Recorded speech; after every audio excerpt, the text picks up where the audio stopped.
Donc, je vais vous parler d'impact des îlots de chaleur urbains sur les organismes vivants, donc incluant l'humain. On va parler de biodiversité, mais aussi des humains. Vous verrez, dans le cadre de mes recherches, on a de plus en plus de recherches interdisciplinaires. Donc, on fait intervenir dans le cadre du projet à la fois des écologues et biologistes, c'est ma partie un petit peu, complètement même, et également des géographes sociaux, des médecins en fait qui interviennent aussi, et des associations naturalistes, que ce soit la LPO que vous connaissez certainement, la Ligue de protection des oiseaux, mais aussi Vienne Nature, qui est une association naturaliste du coin, très très impliquée dans la préservation de la biodiversité, dans les inventaires de cette biodiversité, mais également Poitiers et Grand Poitiers Communauté Urbaine, qui sont très très impliqués dans ce projet. Donc c'est un projet vraiment à l'interface entre science, c'est sûr, mais et société et application. Alors quand je travaillais sur la monogamie et les changements de partenaires chez les animaux, indépendamment de l'humain, les applications, elles n'étaient pas directes. Là aujourd'hui, vous allez voir le thème, on est vraiment dans de l'application directe et concrète de ce que la recherche peut apporter finalement à la société. Donc, petit sommaire au départ. Donc, on va définir ce qu'est un îlot de chaleur urbain. Peut-être que vous savez ce que c'est, peut-être pas. Donc, je l'appellerai sur les diapos des fois ICU, îlot de chaleur urbain. Bon, c'est au cas où si ça revient et que j'ai pas stipulé que c'était îlot de chaleur urbain. Donc, on va parler des mécanismes qui créent ces îlots de chaleur urbain. On partira sur l'exemple concret de Poitiers, puisque c'est le site d'étude qu'on a choisi. Autant être en accord avec l'environnement des chercheurs du coin. Et puis, on va voir donc leur impact sur le vivant. Et puis, on finira bien sûr sur les options de solutions, des atténuations aussi possibles. Et puis, on finira sur une conclusion, évidemment. Alors, c'est parti. Qu'est-ce qu'un îlot de chaleur urbaine ? Alors, en général, un îlot de chaleur urbain, c'est désigné comme un espace où il y a une grosse différence de température entre cet espace-là en ville et les espaces ruraux aux alentours de la ville. Alors, cette différence de température, en général, on la considère à partir de 3 degrés de différence, en moyenne, sur l'année.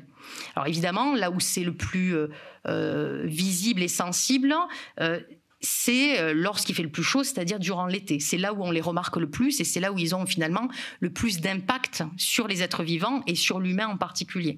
Mais il n'empêche que ces îlots de chaleur urbains, ils persistent tout au long de l'année, même en hiver.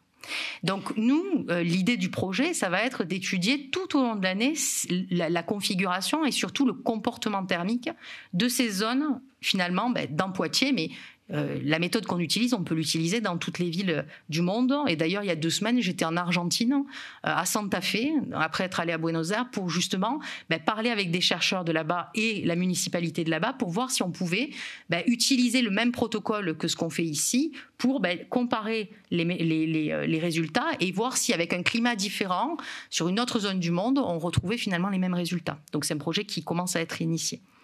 Donc là, on est vraiment sur un îlot de chaleur urbain qui est une zone urbaine particulière où la température est plus importante que dans les zones rurales et environnementales.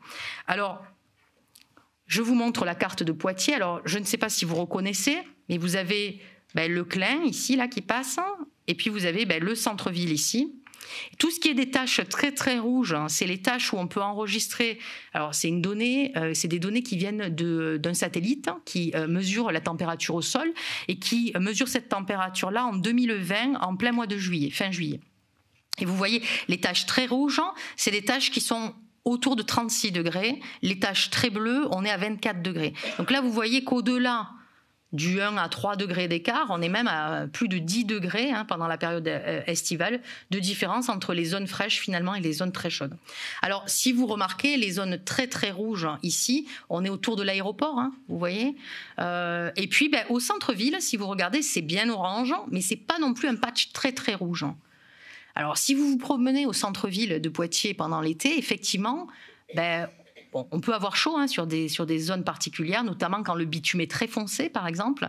Mais finalement, quand on se promène dans les ruelles, qui sont étroites, eh bien, on bénéficie de l'ombre portée par les bâtiments. Donc finalement, ce qui est enregistré, c'est le résultat, effectivement, du comportement thermique des bâtiments autour et puis de la structure de la ville. Donc, si on va sur les causes principales qui amènent les îlots de chaleur à être des îlots de chaleur, eh bien la densité du bâti et sa taille va favoriser les îlots de chaleur. S'il est bas, enfin ni trop haut ni trop bas, enfin en gros entre deux, ça peut générer effectivement avec le béton, avec les matériaux foncés, on va avoir une absorption finalement des rayons du soleil, et ça va retenir justement ces rayons de chaleur, et à la limite, ce sera même relargué pendant la nuit.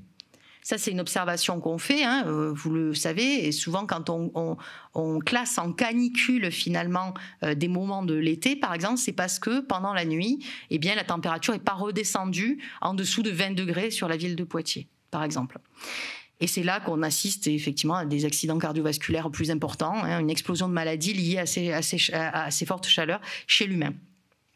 Alors, les causes principales, c'est aussi le manque de végétation, parce qu'on sait que la végétation, elle, a tendance à refroidir l'environnement, et par l'ombrage qu'elle apporte, et par l'évapotranspiration qu'elle fait, et qui fait que ça humidifie, si vous voulez, l'air ambiant, et ça le rafraîchit aussi. Alors, la pollution urbaine et la chaleur générée par tout ce qui est voiture et industrie va également amplifier ces îlots de chaleur urbains. Et tous ces éléments-là vont constituer la base de ce qu'on considère comme les causes à la base de cette apparition de ces îlots de chaleur urbains. Alors, pour vous donner quelques statistiques, en Europe, les îlots de chaleur urbains peuvent causer une surmortalité importante lors de vagues de chaleur. Et on sait que d'ici 2050, 70% de la population humaine vivra en ville, donc c'est vraiment une préoccupation majeure aujourd'hui de mieux comprendre ces phénomènes d'îlots de chaleur et surtout de voir comment on peut les atténuer. D'accord ? Donc maintenant qu'on a vu ce qu'était un îlot de chaleur urbain, eh bien, je vais vous en livrer un certain type de mécanisme, une certaine liste de mécanismes. Je commençais déjà à l'aborder. Mais en gros, les matériaux utilisés en ville, c'est des matériaux type métal, béton, le sol aussi des routes. C'est des matériaux qui vont absorber énormément la chaleur et qui la libèrent beaucoup plus lentement que le fait la végétation. Et ça, ou les surfaces naturelles. Et ça, il y a pas mal de villes qui l'ont bien compris, et notamment les villes au sud de l'Europe, tout le pourtour méditerranéen. Si vous êtes allé visiter un petit peu ces zones-là, en Grèce ou alors même en Espagne, où vous avez des villes blanches, vous savez. Ces villes blanches, le blanc, alors oui, il faut des lunettes de soleil. Si vous êtes un peu fragile des yeux comme moi, quand on va dans ces villes-là, on est obligé de mettre ses lunettes de soleil. Mais il n'empêche que les matériaux absorbent beaucoup moins la chaleur et la relarguent plus facilement. Donc, utiliser des matériaux naturels de ce type ou de couleur claire, ça peut être une solution pour lutter face à cette chaleur ambiante. Alors, je vous ai mis un petit graphe ici qui montre en gros comment évolue la température finalement au cours de l'année. Vous avez ici l'été au centre, là où c'est le plus chaud, mais vous avez l'automne, l'hiver, et puis vous revenez là, hiver, printemps. Alors vous voyez l'évolution ici des températures, et puis on peut voir qu'un bon matériel, un bon bâtiment se situerait dans cette zone un peu verte ici entre deux, alors qu'un bâtiment qui est mal isolé par exemple, ou qui est de mauvaise qualité thermique, vous voyez qu'il est en rouge ici. En gros, l'hiver, on descend en dessous des températures de confort, alors qu'en été, on monte bien au-dessus de ces températures de confort. Et donc on connaît les matériaux qui permettent cette meilleure qualité de température, et du coup l'idée, ça va être d'évoluer vers ce type de matériaux face aux changements climatiques auxquels on va être bien sûr confronté. Alors pour ce qui est des mécanismes, l'absorption de la chaleur, ça en fait partie, mais il y a aussi ce qu'on appelle l'albédo, c'est-à-dire la réflectivité des rayons du soleil. Alors pour vous faire un petit schéma de ça, vous avez ce petit graphe de Météo France où vous voyez le rayonnement qu'on appelle incident, qui arrive sur le matériel et qui est soit réfléchi ici, soit dans une seule direction, soit dans plein de directions différentes. Et cette albédo, plus elle est faible, plus le matériel va accumuler la chaleur et va avoir du mal à la relarguer. Et bien sûr, dans ces albédos faibles, on va retrouver les matériaux classiquement visibles en ville. Notamment, vous voyez ici le goudron qui a une albédo très très faible, 0,025 à 0,20. Vous avez la brique qui est entre 0,20 et 0,40. Le ciment, 0,10, 0,45. Donc des matériaux, vous voyez graduellement, là la brique et finalement la pierre, c'est pas si mal par rapport au goudron qu'on peut avoir sur nos routes.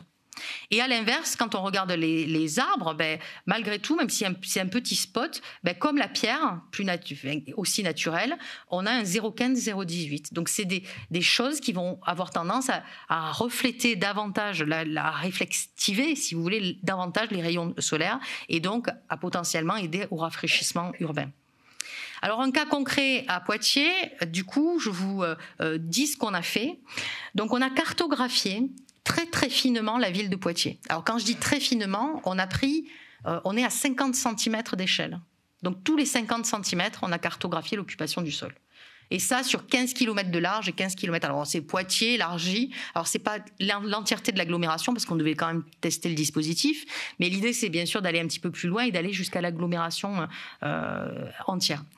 Et donc, du coup, on a rapatrié pour faire ça toutes les données institutionnelles qu'on avait à notre disposition, donc des données en libre accès. Pour nous, universitaires, on a accès à l'IGN. Donc, on a eu le réseau hydrographique, donc le réseau d'eau, le bâti, le réseau ferroviaire, routier, toute la végétation. Alors, on est allé un petit peu plus loin sur la végétation. Vous voyez ici les données qu'on a à 500 mètres qui sont en libre accès au niveau végétation. On les a améliorées. On a utilisé des données satellitaires supplémentaires. Et puis vous voyez que on est passé de l'observation de 10% de couverts végétaux à 40% de couverts végétaux. Donc vous voyez, ici, c'est un zoom, on observe que la végétation, y compris d'un petit jardin, est devenue accessible finalement sur notre carte. Donc ça, c'est par des outils de télédétection qu'on a réussi à faire ça. Et donc on a fait cette cartographie d'occupation du sol en 2020. À la suite de ça, juste pour se focaliser sur la place Notre-Dame, pour vous montrer ici ce qu'on peut observer ici, vous connaissez un petit peu la place du marché. Vous voyez qu'ici, la bande de verdure qu'on observe là, c'est ces petits arbres qui sont là. Vous voyez, c'est fin quand même comme observation. Et donc ça, les collègues qui ont vraiment travaillé sur ces aspects-là ont pu le publier, et notamment la méthodologie associée, pour que d'autres chercheurs puissent le faire, et d'autres collectivités également qui auraient des sigistes au sein de leur personnel, j'ai envie de dire, puissent justement reproduire et avoir une analyse très fine de la situation.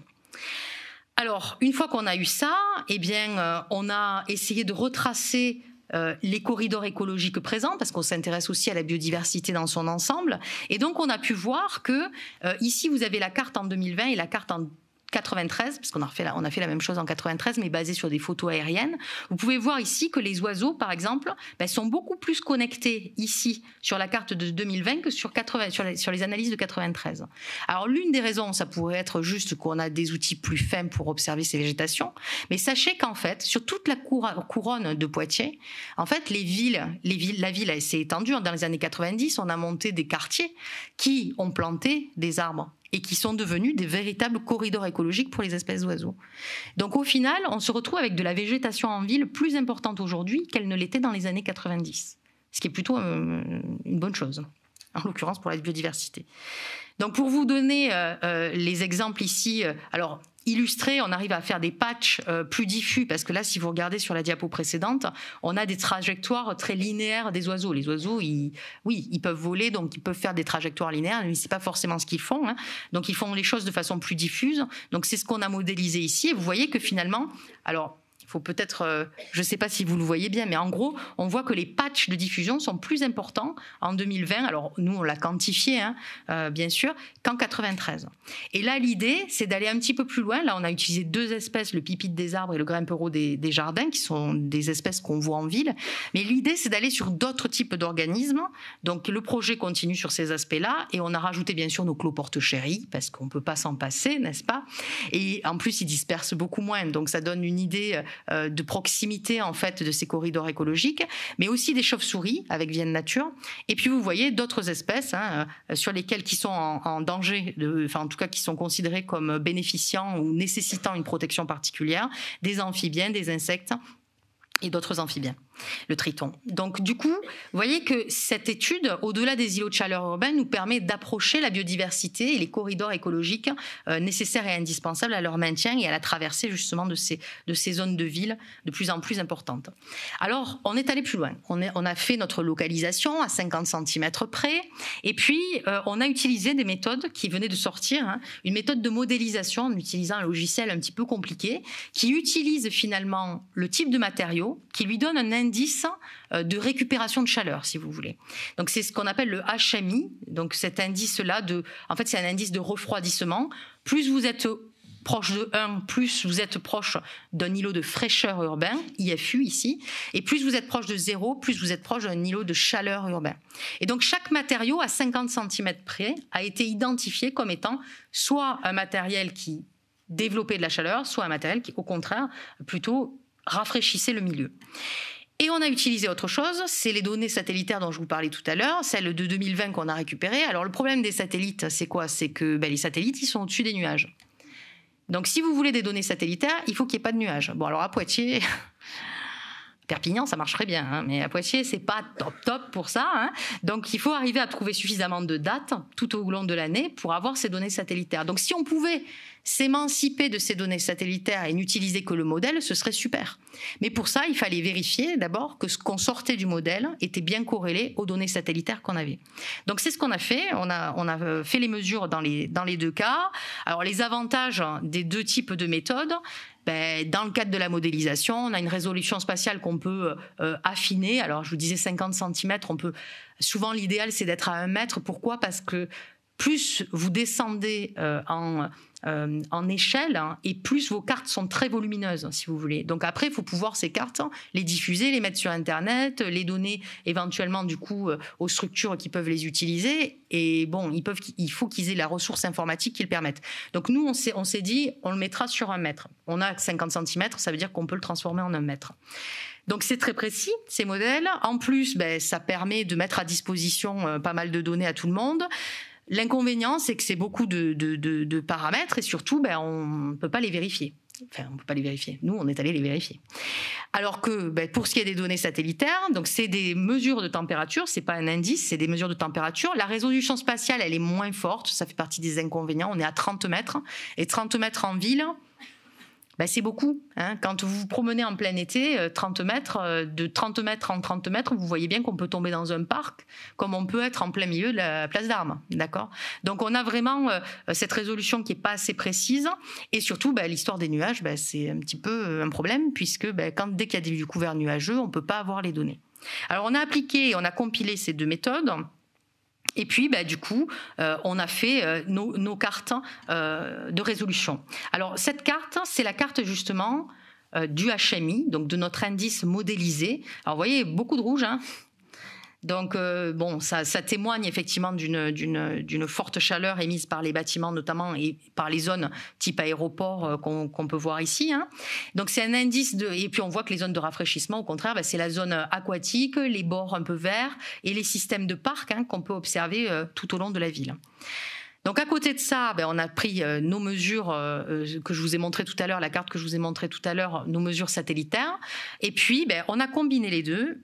Et en combinant les deux, on a pu vérifier la corrélation entre les deux. On a une corrélation entre ces deux cartes. Au-delà de cette corrélation, donc quand on a poolé en fait cette carte-là pour aller plus loin, qu'on a fourni à Grand Poitiers, qui aujourd'hui va l'utiliser pour l'intégrer dans les plans locaux d'urbanisme, le PLUI, intercommunaux, on a compilé ces deux méthodes pour fournir cette carte efficace. Et surtout, on est allé dans les extrêmes et on a posé 25 capteurs dans les îlots de chaleur urbains et 25 capteurs dans les îlots de fraîcheur urbains pour encore plus vérifier notre modèle. Donc, le modèle, il est vérifié et par les données satellitaires et par nos capteurs.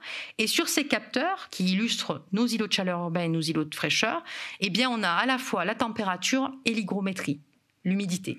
En fait, c'est l'association des deux qui fait qu'on se sent bien ou pas bien en cas de forte chaleur. Vous savez qu'une chaleur humide et une chaleur sèche, c'est pas la même chose, on ressent pas la même chose. Donc on aura les deux données, ce qui nous permettra de faire des calculs de ressenti en fait, pour les populations humaines et globalement de ressenti tout court.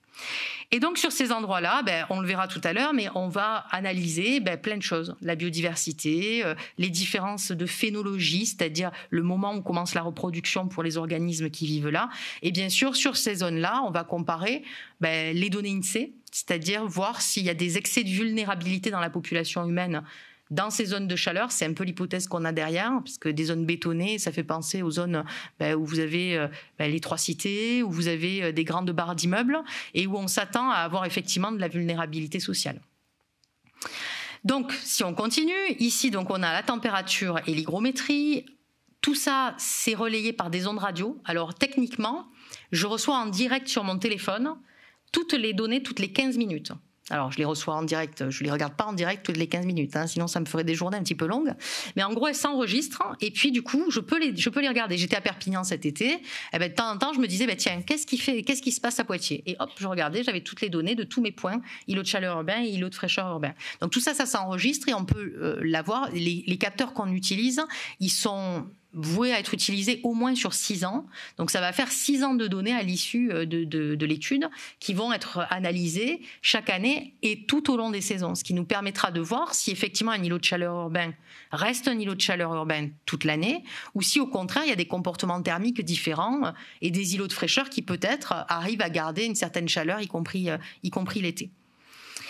Donc on a ici ces données-là et puis on a voulu mesurer l'impact de ces îlots de chaleur. Alors, ces îlots de chaleur urbains, on sait par la bibliographie, par la littérature scientifique, qu'ils ont des conséquences sur l'environnement, ils perturbent les écosystèmes à l'intérieur.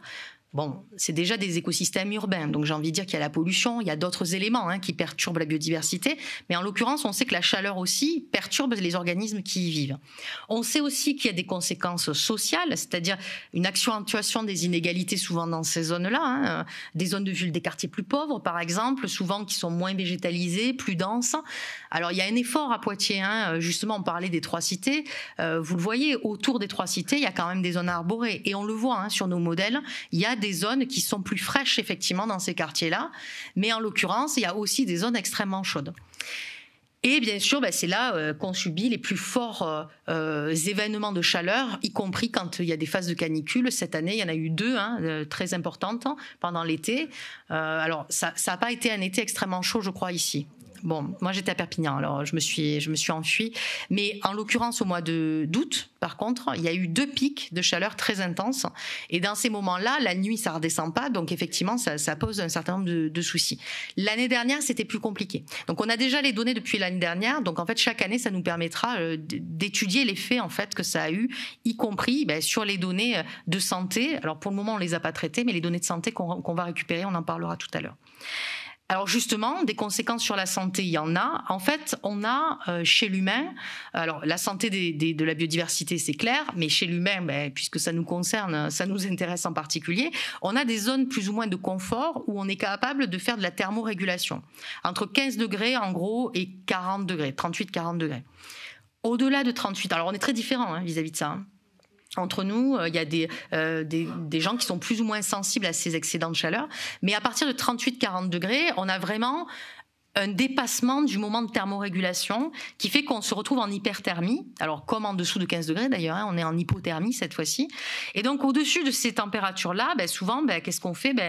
On transpire énormément, on perd beaucoup d'eau et c'est là qu'arrivent pas mal d'accidents, y compris respiratoires, cardiovasculaires. Et ça, on sait, on a toute une liste de maladies, y compris l'asthme, qui sont des maladies associées à ces excédents de chaleur. Alors, le stress thermique, il est évident, le corps humain, il souffre de ces expositions-là. On sait qu'il y a des groupes très, très vulnérables, les personnes plus âgées, les enfants, les personnes qui sont atteintes de maladies chroniques ou qui sont en général considérées comme plus à risque. Et la vague de chaleur, l'une des vagues de chaleur les plus connues, c'est celle de 2003 en Europe, qui a causé plus de 70 000 décès, et principalement en ville. Donc depuis, il y a eu des moments de chaleur plus importants que 2003. L'an dernier, ça en fait partie. Bon, pour autant, c'est médiatisé différemment et surtout, je pense qu'aujourd'hui, les politiques publiques s'y sont davantage préparées. Donc, les plans canicules sont avancés plus tôt et on sait un peu mieux réagir à ces moments de canicule-là. Bon, il n'empêche qu'il ne faut pas baisser la garde et puis qu'il faut continuer à être sur le qui-vive sur ces aspects-là. Alors, juste pour vous montrer justement les vagues de chaleur en France. Alors, c'est moyenné en France sur, j'ai envie de dire, déjà tous les mois, et puis nuit incluse, d'accord. Donc, quand vous avez une approximation de 28 degrés, là, ça veut dire que ce jour-là, il a fait en moyenne, nuit comprise, 28 degrés. C'est énorme. Ça veut dire qu'on est allé bien plus haut en température. Donc vous imaginez, une moyenne à 28 degrés, certes, ça veut dire qu'il y a eu des températures un peu plus bas, mais il y a eu des températures plus haut. Et vous voyez que les pics ici, alors c'était début août, j'allais dire début août, mais c'est fin juillet, et au début août, vous avez vraiment ces deux pics qui sont très importants. Et ce qu'on craint d'ici, dans les années à venir, c'est qu'au-delà de ces pics de chaleur, il y en ait de plus en plus, en fait, de pics de chaleur. Donc bon, évidemment, ça questionne et ça questionne aussi les politiques publiques. Alors, qu'en est-il des impacts qu'on a pu mesurer, nous Ça, c'est tout ce qui est donné de littérature. Eh bien, sur les oiseaux, on s'est rendu compte qu'il y avait beaucoup moins de diversité dans nos îlots de chaleur urbains que dans nos îlots de fraîcheur urbains. On va voir quelles espèces sont là, mais en gros, on a fait donc 2 inventaires en avril et juin 2023, faits par la Ligue de protection pour les oiseaux, où ils ont fait des points d'écoute. Ils connaissent très très bien les espèces d'oiseaux, et puis à l'écoute, ils arrivent à identifier quelles espèces sont là, et surtout, ils ont évalué les comportements de ces oiseaux-là. C'est-à-dire qu'un oiseau qui, par exemple, tient une brindille dans son bec, c'est un oiseau qui est en train de construire son nid, donc il commence la reproduction. Enfin, en tout cas, il a commencé à amorcer la reproduction. Et donc, il y a plein d'indices comme ça qu'on note en fait quand on fait ces inventaires-là, et ça nous fait dire quand est-ce que démarre cette reproduction-là. Alors, c'est ce que je vous disais. En îlot de fraîcheur urbain, dans la zone bleue, on a beaucoup plus d'espèces qu'en îlot de chaleur urbain. Pour les espèces qu'on a pu voir ici, je vous ai mis quelques espèces clés sur les schémas ici. Alors, ce graphe-là, ce qu'il dit, c'est qu'ici, vous avez toutes les espèces qui sont présentes en îlot de fraîcheur urbain, et à gauche, toutes les espèces qui sont en îlot de chaleur urbain. Vous voyez, c'est des colonnes, des systèmes de colonnes. Et là, je vous ai mis 3 espèces clés du milieu de fraîcheur. Donc, la grive musicienne, par exemple, la mésange charbonnière et le grimpereau des jardins, qui se situent davantage, plus fréquemment, dans nos îlots de fraîcheur urbain par rapport à nos îlots de chaleur urbain. À l'inverse, ici, vous avez ce qui se passe en îlot de chaleur urbain. Alors, vous voyez, on a toute une liste d'espèces. Il faut qu'on creuse encore nos résultats. Mais vous voyez, le moineau domestique et le martinet noir, qui sont des espèces urbaines aussi, qu'on observe et qui sont là, cette fois-ci, en fréquence plus importante dans nos îlots de chaleur par rapport aux îlots de fraîcheur. Alors, au-delà de ça, un résultat un peu en primeur, on s'est rendu compte qu'effectivement, en îlot de chaleur urbain, pour les espèces qui sont communes dans les 2 sites, on avait une avancée de la reproduction. Alors ça peut poser problème, surtout quand on voit l'exemple de la mésange charbonnière. Je ne sais pas si vous connaissez cet exemple-là. On a vu depuis plus de 40 ans, c'est une espèce qui a été très suivie, notamment dans la région de Montpellier, parce que c'est une espèce qui est en déclin important. Et en fait, on s'est rendu compte que ça devenait asynchrone, le moment où les petits éclosaient des œufs, et le moment où en fait étaient présentes les proies de ces oiseaux-là, c'est des petites chenilles, qui n'apparaissent que s'il y a suffisamment tôt des feuilles de chêne. Sauf que l'indice pour l'oiseau, c'est l'alternance jour-nuit, la photopériode. La photopériode, avec le changement climatique, elle ne change pas. Sauf que le chêne, lui, il émet les feuilles pas au même moment. Parce que lui, c'est la température qui fait émettre les feuilles. Et donc les chenilles qui se nourrissent des feuilles de chêne, elles arrivent presque trop tôt par rapport aux oisillons qui, eux, quand ils arrivent, les chenilles, elles n'y sont plus, quoi. Donc en fait, on a une chute des populations parce que les oisillons, ils sont là trop tard finalement par rapport au moment d'arrivée de leur proie. Et donc, on assiste à ça. Il y a plein d'espèces spécialisées avec des spécificités, des exigences écologiques qui disparaissent en fait du fait de l'asynchronité liée à la température, liée au changement de température. Et dans les îlots de chaleur urbains, évidemment, c'est encore plus tôt. Et là, on vient de le montrer à l'échelle de Poitiers. Alors, on s'est intéressé aussi à des oiseaux, à des oiseaux particuliers, c'est pas des oiseaux, c'est des chauves-souris, c'est des mammifères nocturnes. Alors pourquoi ces chauves-souris? Parce qu'en fait, c'est intéressant de regarder ce qui se passe la nuit. Et donc ça, c'est des espèces qui vivent principalement, qui ont leur pic d'activité la nuit. Et donc travailler sur ces espèces-là, ça nous permet de voir ce qui se passe la nuit et l'effet que ça a sur la biodiversité de nuit. Alors, ce qu'on a pu faire dans ce cadre-là, c'est qu'on a monté nous-mêmes des petits, vous voyez les capteurs qu'il y a là, on les a construits nous-mêmes. Alors, j'ai appris à souder de l'étain. C'était un atelier très rigolo, moi ça m'a beaucoup plu. Donc on a fait des capteurs comme ça et avec Vienne Nature. Et Vienne Nature en fait est allé les déposer sur les endroits de nos capteurs là, ici, et puis a enregistré justement le son des chauves-souris, parce que vous savez qu'on les entend pas. Elles parlent en ultrasons. Hein. Et ben ces capteurs-là, ils ont un petit micro ici qui transforme les ultrasons en sons entendables. Donc la Vienne Nature est arrivée à récupérer les sons en question, et avec les pics d'intensité, on sait quelle espèce est présente, et le nombre de pics correspond en général à un pic d'activité de chasse. Donc on a pu mesurer et les espèces qui étaient présentes dans nos îlots de chaleur urbains et dans nos îlots de fraîcheur, mais aussi leur activité de chasse. Et là, le résultat, je vous le livre aussi en direct. Hein. Dans les îlots de fraîcheur urbains, on a plus d'activité de chasse que dans les îlots de chaleur urbains. Et sans surprise, il y a beaucoup plus d'espèces dans les îlots de fraîcheur urbains qu'il y en a dans les îlots de chaleur urbains. Donc on voit là encore un impact sur la biodiversité. Alors cette fois-ci de chauve-souris, mais la biodiversité de nuit. Et enfin nos cloportes, parce que c'était pas possible de passer à côté des cloportes, vous l'avez compris, c'est mes préférés. Du coup, ces cloportes qui sont des éléments du sol très très importants en termes de biodiversité, parce que c'est des décomposeurs, c'est un élément clé de la chaîne trophique en fait. Donc c'est vraiment très important d'observer un petit peu ce qu'ils deviennent avec ces îlots de chaleur urbains. Et surtout l'intérêt de cette espèce-là, c'est que c'est une espèce, on dit vulgaire, mais parce qu'elle est partout en fait cette espèce-là. Et c'est très intéressant parce que justement, on ne l'a pas que en îlot de fraîcheur ou que en îlot de chaleur urbain, on l'a partout, mais on sait que ça a des effets. Récemment, on a publié au laboratoire, et je crois que je vous en avais parlé à la conférence précédente, qu'ils vieillissaient prématurément quand ils étaient en situation de stress. Donc quand on augmente la température, c'est des crustacés, donc l'eau est très importante, et bien quand on augmente la température et qu'on baisse l'humidité, et même indépendamment, si on fait l'un ou l'autre, ils vieillissent prématurément. À même âge, on voit qu'ils arrivent moins à se reproduire, on voit qu'ils vieillissent, qu'ils survivent moins, et surtout, on voit sur des marqueurs de sénescence qu'on a mis au point sur ces cloportes et qui fonctionnent chez l'humain, qu'ils avaient des taux, des mesures de ces marqueurs-là qui étaient bien au-delà de celles d'habitude, de celles de leur âge. Donc on a vraiment un vieillissement prématuré, mais sauf que ça, on l'avait fait en laboratoire. Et donc on s'est dit, on va aller les chercher sur nos sites d'études et on va voir si dans la nature, ça fait la même chose. Alors là, ça a été un peu une surprise. C'est-à-dire que les animaux qu'on a échantillonnés, il y a une partie, les femelles étaient gravides, donc elles avaient des petits, donc on les a laissés de côté pour récupérer leurs descendants et analyser leurs descendants. Et il y a une partie qu'on a regardée sur nos marqueurs de sénescence. Et on s'est rendu compte que îlot de fraîcheur ou îlot de chaleur, alors que, comme on l'a vu, l'été, on peut avoir plus de 12 degrés d'écart, eh bien, il n'y avait pas de différence sur nos marqueurs. Ils avaient vraiment, en moyenne, les mêmes niveaux de marqueurs de mesure de marqueurs de sénescence. Et on s'est dit, c'est peut-être sur leurs descendants, si on fait des choses croisées en laboratoire, si on met des animaux d'îlots de chaleur en zone de fraîcheur, et si au contraire on met des animaux d'îlots de fraîcheur en zone de chaleur, peut-être que c'est là qu'on va déclencher un stress. Et effectivement, c'est ce qui s'est passé. Sur leurs descendants, à ces animaux-là, en les mettant en simulation justement de chaleur toute une année, on est en train d'analyser les résultats et on se rend compte que sur les descendants, ça a un effet. Donc il y aurait une adaptation de ces organismes dès maintenant. Alors ils dispersent beaucoup moins que les oiseaux ou les chauves-souris. Donc il y a déjà une adaptation qui se met en place sur la ville de Poitiers, dans les îlots de fraîcheur et dans les îlots de chaleur urbains de ces espèces-là. Le risque, c'est qu'avec l'explosion et l'augmentation de la température, ceux d'îlots de fraîcheur ne soient plus du tout adaptés.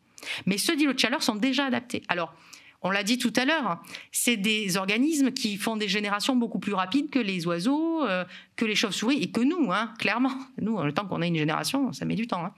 Donc, c'est des organismes qui sont beaucoup plus capables d'adaptation que nous, on ne l'est, clairement. Mais c'était intéressant donc de le mesurer. Donc voilà, c'était mes enceintes climatiques, je les adore. Si un jour vous avez l'occasion de venir visiter le laboratoire, on a des enceintes climatiques comme ça où on peut simuler, c'est ce qu'on fait actuellement, les températures données et simulées par le GIEC. Donc là, on a simulé en fait en 2050 ce qui pouvait se passer sur toute l'année en baisse d'humidité, en augmentation de température, avec des alternances jour-nuit. Enfin, on est vraiment capable de tout simuler. Et puis, vraiment, on a des résultats très, très intéressants sur ces points-là. Alors, justement, vous voyez ici ce petit graphe, ce gros graphe. Vous voyez mes animaux qui viennent dont les parents viennent d'ICU, donc d'îlots de chaleur urbain, et dont les parents viennent d'îlots de fraîcheur urbain. Donc, en vert, ils viennent d'îlots de chaleur urbain, en bleu, d'îlots de fraîcheur urbain. Et vous voyez ici, ce qu'on a mis en scénario, c'est les ronds 2050 prévus par le GIEC, augmentation de la température, et ce qu'on a mis en situation d'aujourd'hui, la station de Biard, toute l'année. Eh bien, vous pouvez voir que ceux qui s'en sortent le moins bien, finalement, c'est mes ronds bleus, finalement. Mes ronds bleus, ils n'arrivent pas à donner de petits. Si vous regardez, peut-être on n'en a qu'un. Et on n'a qu'une femelle qui a réussi à donner des petits. Elle est là. Et finalement, ceux qui s'en sortent le mieux, c'est ceux qui viennent aujourd'hui d'îlots de chaleur urbain, donc les verts, et qui sont mis en situation, bien sûr, d'aujourd'hui, donc les fameux triangles. En scénario 2050, vous pouvez vous rendre compte qu'il y en a quand même qui s'en sortent. Les ronds verts, par exemple, il y en a qui s'en sortent, mais ils s'en sortent quand même moins bien que ceux d'aujourd'hui. Donc ça montre quand même qu'ils sont certes adaptés à aujourd'hui, mais ils ne sont pas adaptés encore à 2050. On ne sait pas si ce temps-là suffira. Un cloporte, ça vit en moyenne 3 ans. Ça se reproduit à l'âge... Bon, sur 3 ans, c'est en laboratoire. Ils sont préservés chez nous. Ils mangent des carottes. Ils n'ont pas de prédateurs. On les chouchoune. Ils ont 20 degrés toute l'année. Enfin, bon, ils sont cool. 3 ans, c'est beaucoup. Sur le terrain, on en observe autour d'1 an, 1 an et demi. C'est l'âge en fait où ils se reproduisent. Après, au-delà, il y a une saison supplémentaire. Soit ils ont gelé, soit ils ont eu le temps de se faire manger, etc., etc. Donc effectivement, dans la nature, on compte 1 an de temps de génération, quoi. Donc, il faut voir si d'ici 2050, ils sont adaptés. Alors bon, l'idée, c'est d'aller un petit peu plus loin maintenant, de continuer à tester des choses et voir un petit peu leur capacité d'adaptation. Mais encore une fois, les cloportes, c'est pas ceux qui vont charger le plus. Ils chargent, évidemment. Mais en fait, quand on s'inquiète du changement climatique, on s'inquiète pour nous. Il y a des espèces qui y survivront. Les cloportes, peut-être. Voilà. Comme c'est mes préférés. Non, bon, sans blague. Donc, et chez les humains. Alors, justement, on a utilisé les données INSEE. D'accord ? Donc les données INSEE, c'est des données dites carroyées. Ça fait des carrés beaucoup plus grands que notre échelle de 50 cm. D'accord ? Pour anonymiser les données aussi. Sinon, on pourrait, avec les adresses, savoir qui est Bon, c'est pas du tout le cas ici. On a des données carroyées, du coup. Et sur ces données-là, on s'est rendu compte qu'en îlot de chaleur urbain, c'est là où on avait finalement les indices de pauvreté, les ménages qui sont sous le seuil de pauvreté les plus importants par rapport aux îlots de fraîcheur urbain, mais aussi par rapport au général, au plan d'échantillonnage général. On a vu aussi que c'est là où finalement, à la fois, il y avait le moins de propriétaires et à la fois, les maisons étaient de plus petite taille, les logements étaient de plus petite taille. Et c'était aussi là où les logements dataient de plus longtemps. On est sur des logements qui datent d'entre les années 40, voire jusqu'aux années 65. C'est là où, en tout cas, il y a le plus de ces types de logements-là. Donc, potentiellement, des passoires thermiques. Donc, c'est là où il y a le plus de vulnérabilité. Alors, on s'attendait aussi que ce soit les zones où il y ait potentiellement des populations âgées plus importantes. C'est pas le cas. En fait, on se rend compte que c'est des zones où souvent il y a beaucoup de variations, c'est-à-dire beaucoup de jeunes et beaucoup d'âgés. Donc ça, c'est des choses qu'on va encore creuser avec nos collègues de géographie sociale, puisque l'idée, c'est aussi d'aller dans ces zones-là pour essayer de discuter avec la population, voir s'ils ont mis en place des stratégies d'acclimatation, et surtout, s'il y a des zones de vulnérabilité, faire en sorte que dans ces zones-là, des zones où il y a plus de vulnérabilité, il y ait une prévention plus importante des moments de canicule, par exemple. Alors, au-delà de ça, bien sûr, il y a les aspects santé publique dont je vous ai parlé tout à l'heure. Alors là, on travaille avec le CHU et Laborie également. Pourquoi ? Parce qu'on a identifié 4 grosses maladies qui sont liées à des vagues de chaleur. Les AVC, les infarctus du myocarde, tout ce qui est bronchopneumopathie obstructive, qu'on a également de façon plus récurrente quand il y a des vagues de chaleur, et l'asthme. Et en plus, c'est pour ça qu'on est allé vers Laborie, on sait aussi que pendant les zones de chaleur, on a des excès de dépression. Donc en fait, l'idée, c'est de récupérer les données d'arrivée aux urgences, donc les cas les plus potentiellement graves. Hein. Et donc, ces données d'arrivée aux urgences, on a l'adresse des gens. Alors, l'idée, c'est pas de fliquer les personnes en question. Hein. On anonymise. D'abord, on a dû faire un dossier énorme, en fait, pour avoir ces données-là. Hein. D'abord parce qu'on est écologue et qu'on n'est pas censé avoir accès à ces données-là. Donc, il a fallu qu'on travaille avec des médecins, hein, des pharmaciens qui font de la recherche également. Et donc, du coup, on a fait un dossier énorme pour expliquer qu'on n'allait pas délivrer, du coup, les données, qu'on allait d'abord les anonymiser et qu'après, on ferait les tests dessus. Et l'idée, c'est d'obtenir un carroyage, un carré de la même taille, si vous voulez, que les données INSEE. Comme ça, on pourra plagier à la fois les indices salaire, seuil de pauvreté, type de logement, etc. sur les données de santé. Et donc l'idée, c'est de récupérer ces données, les données du CHU et des urgences, on les a déjà, voir si les gens qui sont acceptés en urgence viennent davantage d'îlots de chaleur urbains que d'îlots de fraîcheur urbains, pour essayer de voir si effectivement c'est des zones à vulnérabilité encore plus augmentée. D'accord. Et donc les données de Laborie, là on est sur le travail justement de dossier pour récupérer ces données. Donc là je peux pas vous livrer de résultats, mais d'ici je pense l'année prochaine j'aurai des résultats et du coup on pourra effectivement les délivrer. Alors qu'en est-il de ce qu'on a des solutions en fait hein, et des possibilités d'atténuation de ces îlots de chaleur urbains? Eh bien, sachez, c'est ce que je vous disais, que les cartes qu'on a mis au point et tous les résultats, on les livre à Grand Poitiers. L'idée, c'est de vraiment travailler de concert pour à la fois prendre en compte ces îlots de chaleur urbains dans les plans locaux d'urbanisme. Alors, dans les faits, ça veut dire quoi? Ça veut dire que dès qu'il y a une nouvelle implantation de quartier ou dès qu'on veut faire un parc, on va essayer de le faire dans une zone logique, d'accord? Donc on prend la carte, on regarde où c'est que ce serait bien soit d'atténuer un îlot de chaleur urbain, soit d'augmenter finalement un îlot de fraîcheur urbain. Alors, il y a une problématique qui est que, vous le savez, normalement, à partir de maintenant, on ne peut plus artificialiser les sols. C'est zéro artificiellement net. Artificialisation nette. Je vais y arriver, pardon. En plus, je suis enregistrée, c'est pas top. Hein. Pardon pour le mot. Donc, du coup, on est censé ne plus pouvoir étaler. En tout cas, si on étale la ville, à un moment donné, il faut enlever du bitume quelque part. D'accord ? Donc, il y a deux possibilités pour les villes. Hein. En gros, c'est soit on détruit des zones et on plante des arbres, et puis on peut étaler ailleurs, soit on monte en hauteur. Hein. Donc, il n'y aura pas 36 000 possibilités. Donc les questions, c'est de le faire de façon le plus raisonnée, avec le plus d'informations factuelles possible. On n'en est pas à l'opinion, là, on en est au fait. Donc l'utilisation de nos données, de nos cartos, va permettre d'apporter du fait finalement aux politiques pour qu'ils puissent décider. Ce n'est pas notre rôle en tant que scientifique de décider pour. Hein. Mais en tout cas, les politiques, ils pourront prendre leurs décisions avec des données factuelles. Donc l'idée, c'est vraiment ça. Donc on leur a fourni ces zones-là. Ils sont en train de travailler sur ce PLUI et d'incorporer justement ces îlots de chaleur urbaine dans ces PLUI. Aujourd'hui, cette notion de chaleur dans les plans communaux, dans tout ce qui est urbanisation, etc., il ne s'était pas pris en compte. Et c'est quelque chose que, bien sûr, les communes veulent prendre en compte parce que on veut des solutions pour des villes plus durables et plus résilientes, hein, clairement. Alors, pour vous donner des exemples d'urbanisme durable, on parlait des villes blanches, des toits blancs. Hein. Alors, on a un exemple, hein, la fameuse place d'Armes, place de la mairie, là, qui est très blanche, hein, vous savez. L'été, c'est pas facile hein, de garder les yeux ouverts si vous n'avez pas des lunettes de soleil. Et en plus, les arbres il y avait plus d'arbres. Enfin bon, c'était pas top ça. Mais vraiment, hop, on replante des arbres. On détruit, donc il faut refaire. Bon, ça, c'est la vie. Hein. On fait des erreurs et puis on les corrige. En tout cas, on essaie. Donc voilà, l'idée c'est ça. Donc d'utiliser à la fois des matériaux d'albédo haute. Rappelez-vous, les albédo basses, c'était le bitume, tout ce qui est foncé, etc., qui garde la chaleur. Alors qu'au contraire, utiliser de l'albédo haute avec de la pierre, des matériaux naturels, du blanc, ça peut permettre justement la réflexion de la chaleur et donc éviter l'accumulation de cette chaleur dans ces zones-là. On a aussi des options de végétalisation urbaine. C'est des programmes hein, qui sont lancés aujourd'hui. On peut le dire, hein, la ville de Poitiers, elle est sur le pont. Hein. Pour le coup, elle végétalise.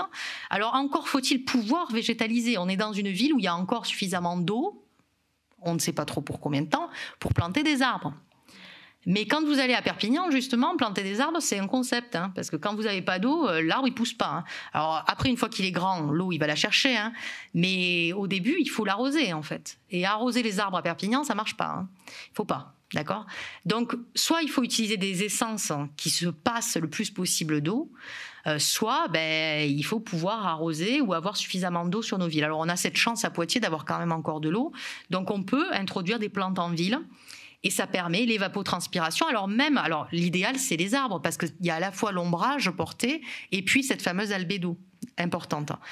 Mais si vous pouvez ne serait-ce que faire des buissons, déjà, c'est bien en termes de corridor écologique pour la biodiversité dont on parlait tout à l'heure, mais au-delà de ça, ça génère de l'évapotranspiration. Donc ça refroidit l'air ambiant. D'accord? Donc ça peut être aussi efficace. Alors évidemment, c'est le cumul à la fois de l'ombrage et de l'évapotranspiration qui va rafraîchir ces zones-là. Alors il y a aussi des solutions qui ont été utilisées dans certaines villes, notamment les toits et les murs verts. Vous voyez ces choses-là. Alors en plus, je ne sais pas ce que vous en pensez. Alors il faut sûrement se familiariser visuellement, hein. Mais en tout cas c'est beau. Enfin, on trouve que c'est beau. Ça peut être intéressant. Alors ça veut dire aussi qu'on amène de la biodiversité, hein. D'accord? Donc ça veut dire que l'été, lorsque vous gardez vos vitres ouvertes, vous vous attendrez à avoir un petit gecko passé, quoi. D'accord? Donc ou alors il faudra mettre une petite moustiquaire, d'accord? Mais en l'occurrence, c'est des solutions qui sont utilisées dans certaines zones et qui peuvent être particulièrement intéressantes. Alors, autre réaménagement urbain, hein, on a tout ce qui est technologie innovante. Alors nous, dans le projet de recherche, c'est ce qu'on a fait. On a mis des capteurs pour vérifier nos hypothèses, etc.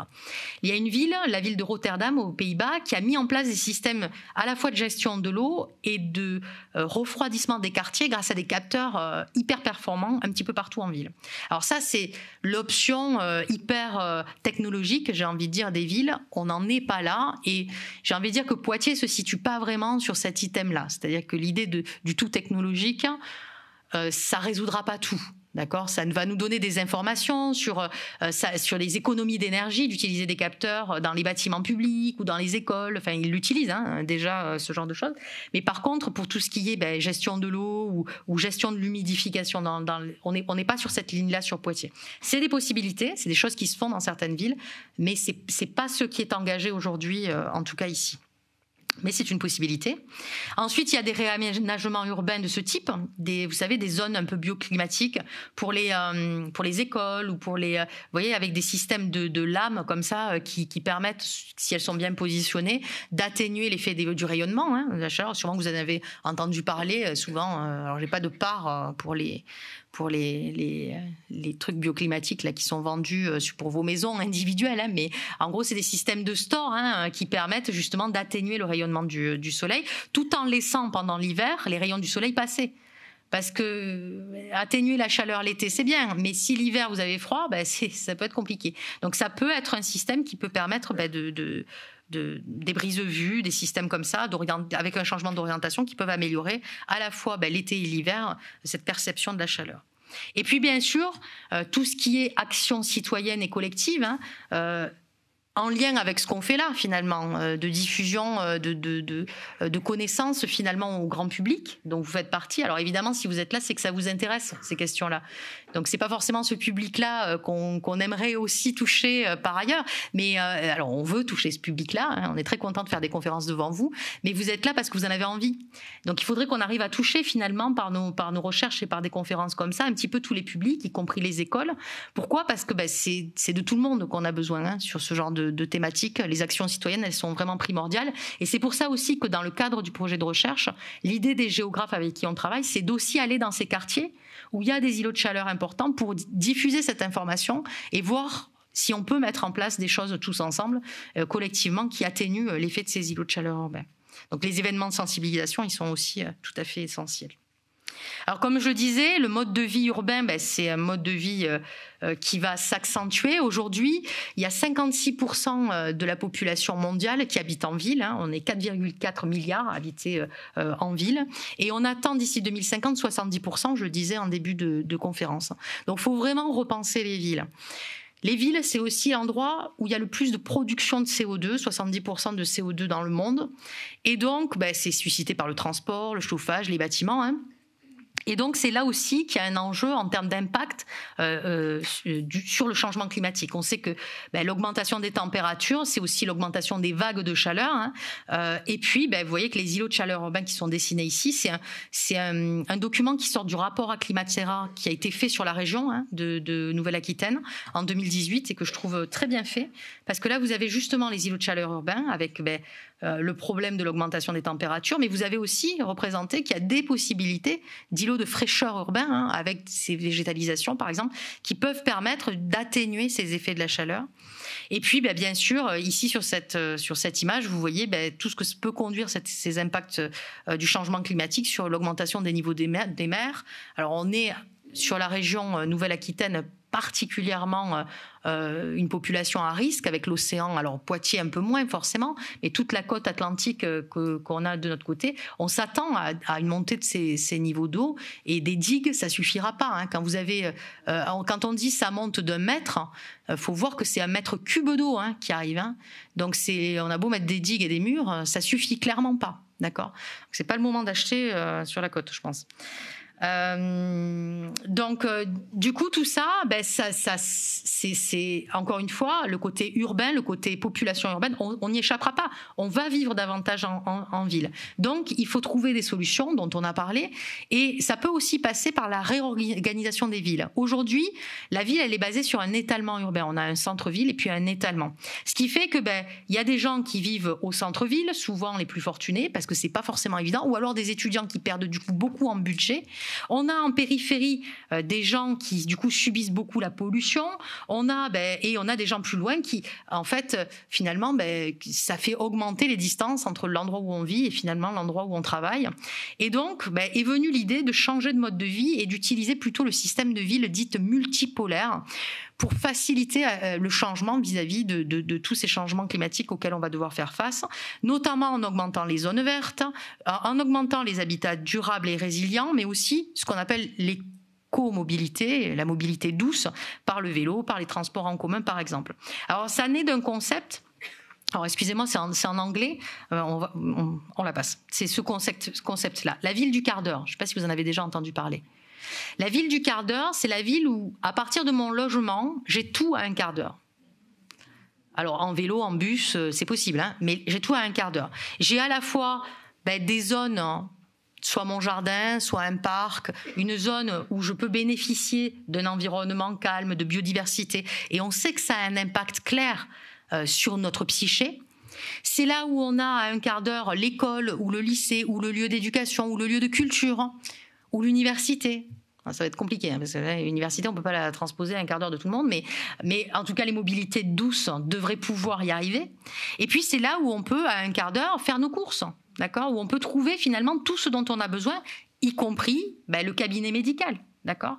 Et donc, c'est une autre représentation ici sur le pari du quart d'heure.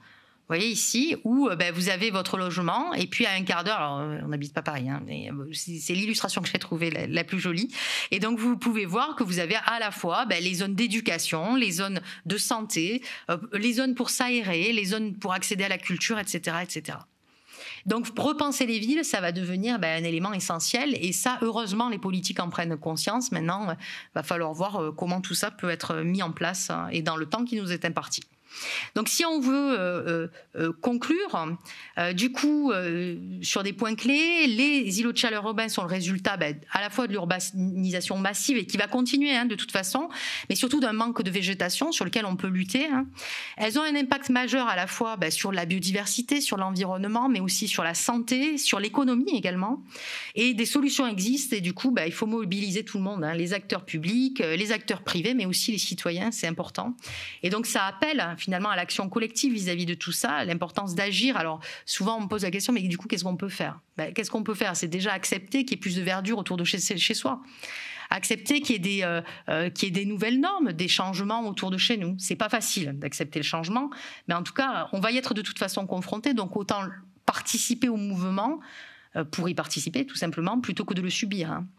Et puis, pour l'ouverture vers l'avenir, l'idée, c'est d'adapter les villes au changement. C'est crucial, et ça peut permettre, comme je le disais, d'accéder à des villes à la fois plus résilientes, plus durables, et qu'on y vive beaucoup mieux. Donc souvent, à l'issue du Covid, il y a eu cette image-là. Je ne sais pas si vous l'avez déjà vue. où vous aviez ici, dans la ville, le conseil majeur se laver les mains. D'accord. Alors que finalement, ce qui va engloutir la ville, c'est pas le problème de se laver les mains. C'est oui, le Covid, mais vous voyez ici la récession, et puis ici le changement climatique, et puis ici les problèmes de biodiversité. Donc des enjeux, il y en a beaucoup sur ces thèmes-là. Du coup, pour nous, chercheurs, c'est vraiment un enjeu aujourd'hui de générer de l'interdisciplinarité, parce que c'est super d'avoir des spécialistes dans tous les domaines. Mais maintenant, il faut qu'on communique entre nous pour aller plus vite aussi, et pour avoir une vision aussi plus générale, en fait, du problème. Parce que moi, quand je travaille sur ma biodiversité ou sur mes cloportes, finalement, avant ce projet, je regardais pas trop ce qui se passait sur l'humain. Bon, ça m'a toujours un peu intéressé. Je vous ai dit, la monogamie, les changements partenaires. Ça m'a toujours un peu intéressé. Mais n'empêche qu'on ne le fait pas encore assez. Donc, ce projet que je vous ai présenté aujourd'hui, c'est vraiment un projet qui visait à créer, à générer cette interdisciplinarité. Et au-delà de ça, c'est aussi, nous, chercheurs, de diffuser nos résultats. Parce que c'est bien joli, entre chercheurs, de se passer des publications en anglais. Vous n'en voyez jamais la couleur. Nos étudiants, ils en entendent parler parce qu'on leur fait des cours. Mais en gros, vous n'avez jamais accès à cette information-là, vous, public, mais vous, collectivité territoriale, vous, association naturaliste. Et du coup, il y a vraiment un besoin aussi de mettre finalement cette science et ces faits au service de la société. Et ça, c'est primordial, d'autant que trop souvent, finalement, on se base beaucoup dans les médias sur des opinions, finalement, et moins sur des faits. Alors que si on sert à quelque chose, nous, scientifiques, c'est bien à faire de la démarche scientifique et à générer des faits. Et ce serait vraiment, vraiment très dommage de dégrader juste par méconnaissance. Quand on enlève les arbres de la place d'Armes, c'est par méconnaissance. C'est pas qu'on a juste envie de pourrir la place, d'embêter les gens ou de ruiner la biodiversité. Pas du tout. C'est juste par méconnaissance qu'on fait des choses comme ça. Donc vraiment, je pense qu'il y a un travail à faire sociétal, mais y compris des chercheurs de nous, pour que justement cette science arrive à avoir un impact sur cette société. Et je vous remercie de votre attention.